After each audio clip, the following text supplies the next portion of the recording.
Maraming salamat, Brother Daryl, no, sa iyong napakagandang presentation sa araw na ito. So, bagong lahat po mga kapuya, ako po ay tayo po ay nanalangin muna.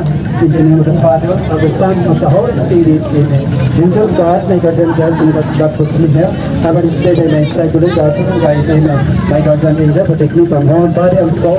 Mary, all things, all sins, pray for us. In the name of the Father, of the Son, of the Holy Spirit, Amen.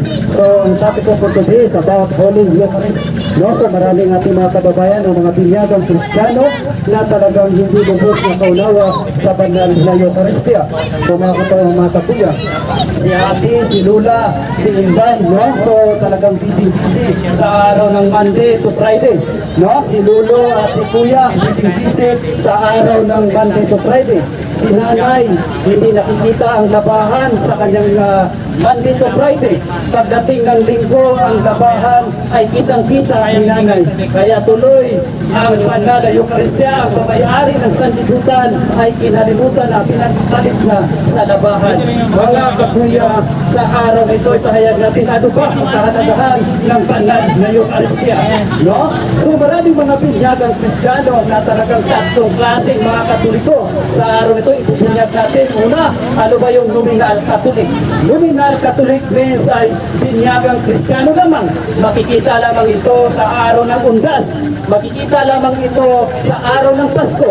Makikita lamang ito pag araw ng pagsimba. Yan mga binyagang Kristiyano na tinatawag na nominal Catholic. No? So, bihira mo lang ito makikita, magbabasa ng Bible. Bihira mo lang ito makikita na magsimba tuwing linggo. No? So, ito po yung mga nakakalungkot po mga kapuya dahil po ito ay napakadelikado po. No? Ang pag-usapan natin dito ay spiritual battle. Ito ay spiritual warfare. Hindi ito basta-basta ang ating pinag-usapan dito ay talagang digmaan spiritual. No? Ano ba yung ikalawang Katoliko?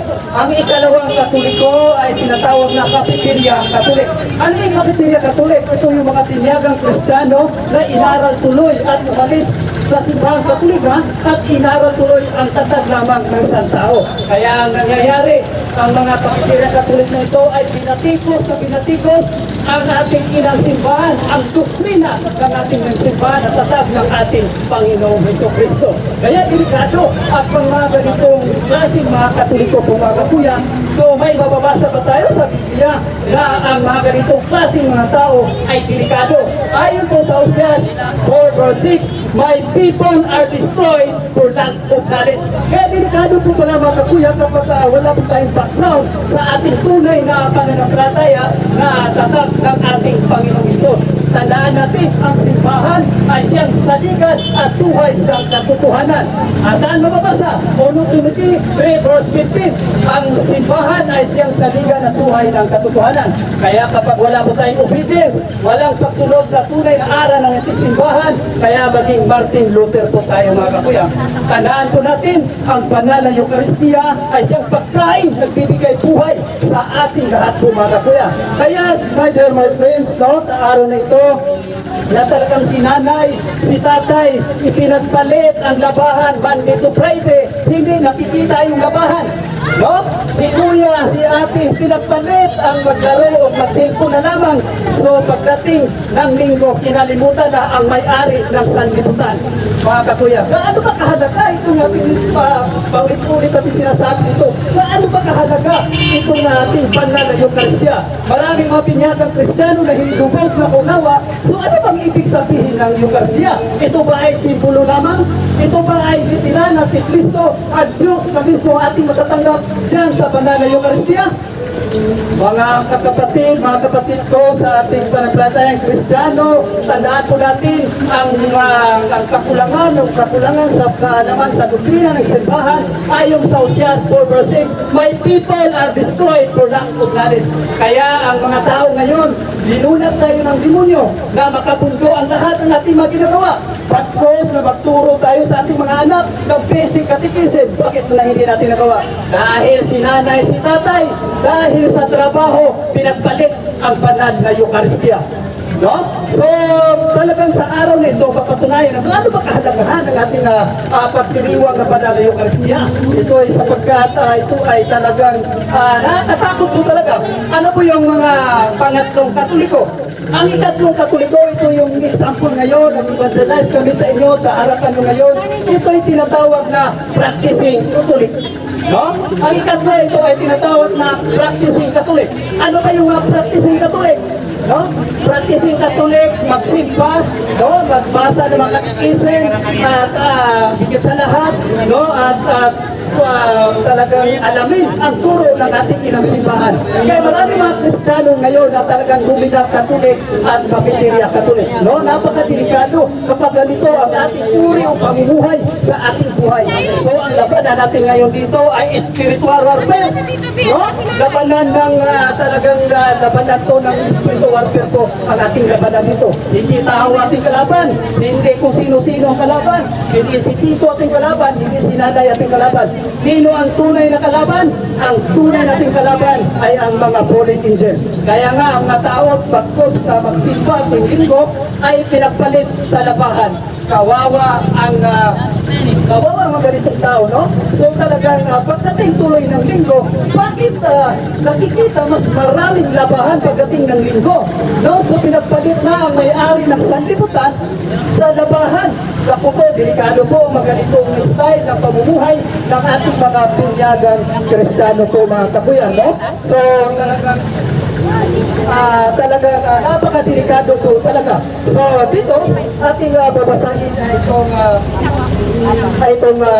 isa-isahin natin ito sapagkat ito ay first time namin ito nag-evangelize, no? Sana ipag-pray nyo po ang lahat ng safety, no? So ako po, no, nakalimutan ko po yung safety ng Moson, no? Kasama ko dito si Maging Mahinay na talagang mabatikan ng mga defender, no? So ito yung kapitol ko dito na akong si Brother Jonathan, no? So ano ang sakramento ng banal na Eucharistia, no? The Holy Eucharist is the sacrament and sacrifice in the Holy Eucharist under the appearance of bread and wine. The Lord Christ contained offered the receipt. No, ibig sabihin, ang banal na Eucharistia ay isang sakramento at pag-aalay dyan sa banal na Eucharistia. Sa anyo ng pan at pino, ang Panginoong Jesucristo ay nandyan, inaalay at tinatanggap natin. So, sa banal sa Eucharistia, tinatanggap natin. Bakit natin hindi siya tanggapin sa araw ng linggo? Pinagpalit natin sa labahan ang araw ng linggo. Pinagpalit natin sa mga trabaho ang araw ng linggo, mga kakuya. No? Ang labanan natin ito is a spiritual warfare, no? Na talagang ang banal na Eucharistia ay nagbibigay buhay na walang hanggan po mga kakuya. Tuloy tayo. No? So malinaw dito na talaga ang banal na Eucharistia ay sa misa ay huling hapunan. Ito yung tinatawag na Last Supper po mga kakuya, no? The Last Supper, ang Panginoong Hesus, mababasa. Saan mababasa yan? Sa Lucas 22, verse 14 hanggang 20. Ang huling hapunan ng Panginoong Hesus ay tinatawag ni San Pablo na banal na hapunan. Saan mababasa yan? Sa 1 Corinto, no? 1 Corinto 11 verse 20 hanggang 21, no? Kaya sa inyong pagtitipon, hindi banal na hapunan ng Panginoon kinakain ninyo, sapagkat ang bawat isa sa inyo ay nagmamadali sa pagkain ng kanyang sariling pagkain. Kaya nagugutom ang iba at ang iba naman nalalasing. So therefore po mga kuya, ito talagang biblical ang ating nababasa mga kuya. Ang banal na hapunan ay tinatawag din sa wikang Latin na Eucharistia, no? Eucharistia na nangahulugan na Thanksgiving. Ito ay tinatawag na pasasalamat. Papasalamat, no? Ang hapunan ng Panginoong Hesus ay tinatawag na Eucharistia dahil ang hapunan iyon, ang ating Panginoong Hesus ay kumuha ng pan at nagpapasalamat sa Diyos Ama. Saan mababasa? Sa Lucas 22 verse 14 hanggang 15, no? Tama 19, 1 Corinto 11:23 verse 24. No? Ang hapunan ng Panginoong Hesus ay tinatawag din paghahati-hati ng tinapay, the breaking of bread, na isinalaysay naman ng dalawa na nangyari sa daan kung saan paano nila nakikilala si Jesus na paghati-hatiin nito ang tinapay. So mababasa natin, saan mababasa? no, biblical. Sa Lucas 24 verse 35, buhat 20 verse 7 po mga kakuya. Ito ay sakramento, ang Eucharistia, ito ay tinatawag din na sakramento. No, ang sakramento ng Kristiyano na sila ay sa katauhan ng Diyos dahil ito ay pininiwala nito ay kanilang natanggap mula sa Panginoong Hesus. Mababasa natin sa 1 Corinto 11 verse 23 hanggang 24. No? Sapagkat ito ang turo na tinanggap ko mula sa Panginoon at ibigay ko naman sa inyo. Noong gabing siya ay pinagkanulo, ang Panginoong Hesus ay dumampot ng tinapay, nagpapasalamat. Ito ay tinatawag na Eucharistia. No? At pinagpipiraso iyon at sinabi, ito ang aking katawan na inahandog para sa inyo. Gawin ninyo ito bilang pag-alaala sa akin. Paano na nangyari pag-alaala sa akin kapag si nanay, si tatay, pinagpalit ang labahan tuwing linggo? Imbes na magsamba sa araw ng linggo, paano pag-alala ay pinagpalit sa trabaho sa tuwing linggo? So talagang ito'y tinatawag ka na sa mga taong dalawang klase katoliko kasi no, nominal at katolik po yan mga kabay, ibig sabihin yan, no? So ito ay tinatawag ding sakripisyo, no, ng Panginoong Hesus. Ang banal na Eucharistia ay isang sakripisyo dahil inaalay dito ang buhay ng Panginoong Hesus minsan at para sa lahat ng panahon. Mababasa natin sa Matthew 26 verse 26 hanggang 29, no? At habang sila'y kumakain, lulumpot si Hesus ang tinapay at matapos ng pasalamat sa Diyos at pinaghati-hati iyon. Ibinigay sa mga alagad at sinabi, kanin ninyo ito at kainin. Ito ang aking katawan. So therefore, hindi talaga sinasabi ito ang aking katawan ay simbolo lamang. Walang sinasabi dito, ang ito ang aking katawan ay simbolo lang. Ito ay sinasabi, ito ang aking katawan na hinahandog para sa inyo. Ganun kalupit ang ating Panginoon, ganun kalupit ang ating Diyos na talagang nagmamahal, umaapaw, walang sawang pagmamahal sa ating mga kakuya. No? Natandaan po natin, ang Diyos ay tunay nagmamahal sa atin.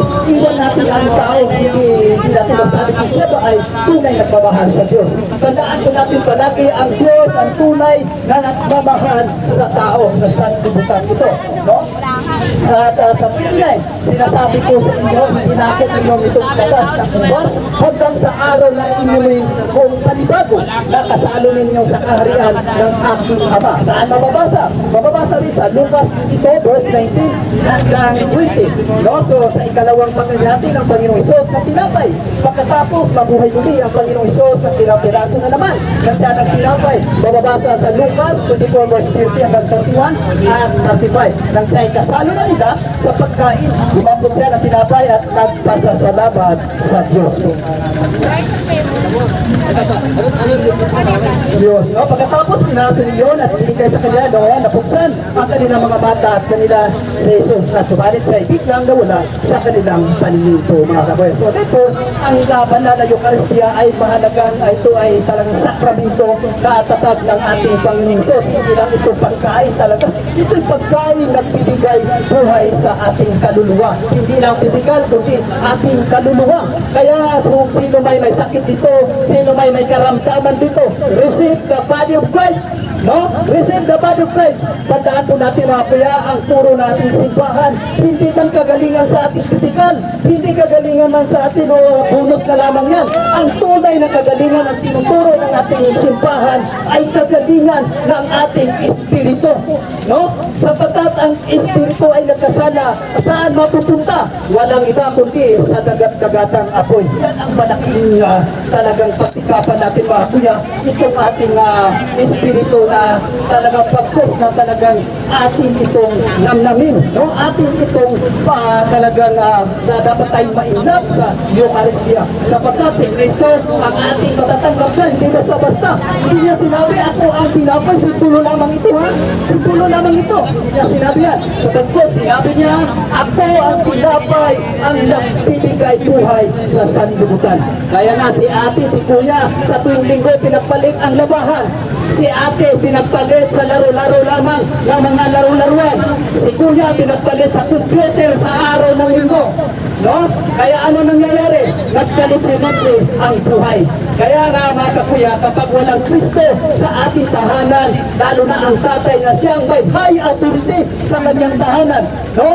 Kaya nga na ang mga tatay na sana sila ay maging guidance sa kanilang mga anak, no? Ano sa paano paraan? Turuan ang mga anak basic katikisim sa mga tatay. No? Turuan ng mga anak kung paano magdasal. So ang delikado nito pag ang tatay talaga hindi na nagdadasal. Naku po, delikado talaga sapagkat ang tatay, ang demonyo talaga ay siya ang unang wawasakin ang pamilya. Sapagkat ang pamilya ay talagang siya talagang unang simbahan, no? Ang pamilya, kaya nga winawasak ng demonyo niya ang ating tahanan. Kaya ano nangyayari? Naghiwalay ngayon ang mag-asawa sapagkat walang Kristo sa kanilang buhay, no? Kaya delikado pala kapag wala tayong alam o walang background sa ating pananampalatayang Kristiyano. Saan mababasa yan? Hosea 4:6, my people are destroyed for lack of knowledge. Yan po ang ulit-ulit ko sinasabi na talagang ulit-ulit ko sinasabi sa isang katauhan na talagang mag-aral at magsiliksik sa ating pananampalatayang Kristiyano. No? So paano naman mga kakuya? Paano naman hindi na nga kami nagsisimpa? Ano dapat namin gawin? Ano dapat namin umpisahan? Ano dapat namin gawin sa mga ganitong ilang taon na kung hindi nagsisimpa? Ilang taon na kung hindi makukumpisal? Ito ang masasabi ko, panghuli ko itong sasabihin sa araw na ito sa mga taong nanligaw ng landas, huwag po kayong mag-alala sapagkat ang sabi ni Kristo, kahit gaano kaitim ang iyong kasalanan, kaya niya pabuliin na parang nebe. Ganun kalupit ang ating Diyos na makapangyarihan sa lahat, no? Na talagang Ganon kalupit ang ating Diyos po mga kakuya na talagang hinahanap niya hanggang sa iwan ang 99 na tupa parang hanapin lang yung isang naligaw na tupa. Ganon kalupit ang ating Diyos na talagang hinahanap niya ang mga tupang naligaw. No? Ang simbahan ay yan tinatawag na instrumental cause of salvation. Ang tao tinatawag na instrumental cause of salvation. Katulad kami mga prinsipe nandito, ito ay tinatawag din sa amin na instrumental cause of salvation, no? Makapagligtas sa pamagitan ng salita ng Diyos. So paano mo pang kakuya, matagal na akong hindi nagpagsimba, tapos nag-live-in lang kami sa aking mga asawa, walang kasal, naku po, mortal sin. Ito lang ang masasabi ko, no? Magbalik doon na tayo sa Diyos, no? Ito'y tinatawag na practicing Katolik po mga kakuya. Ano ba yung practicing Katolik kakuya? Ano ba yan? Ano ba yung practicing Katolik? Ito lang iiwan ko ngayon sa panghuli kong mensahe. Cares. Ano ba yung cares na yan? Anong cares na yan kakuya? Cares? Huwag mo lang magbibigay na bigay kasi tatapon lang yan. Hayaan mo sila. Para sa mga taong gusto magbalik doon, cares. No? Cares. Ano yung cares na yan? Confession, adoration, Eucharist, and sacramentals. No cares, ulitin ko, cares, confession, adoration, Eucharist, rosary, and sacramentals. Yan po ang gusto natin magbagong buhay, cares naman, na para hindi po natin nakalimutan. So maraming salamat. Ako'y nag-iwan sa inyo na sana patuloy-tuloy na itong ating evangelization na talagang ito ay pagsasanay sa ating mga CFD na katulad ko ay bagong CFD na nandito ang ating partner na si Romeo Magdang Banhinay na sa kanyang kasunod na talk ngayon. So maraming salamat at mabuhay tayong lahat po mga kabuyan.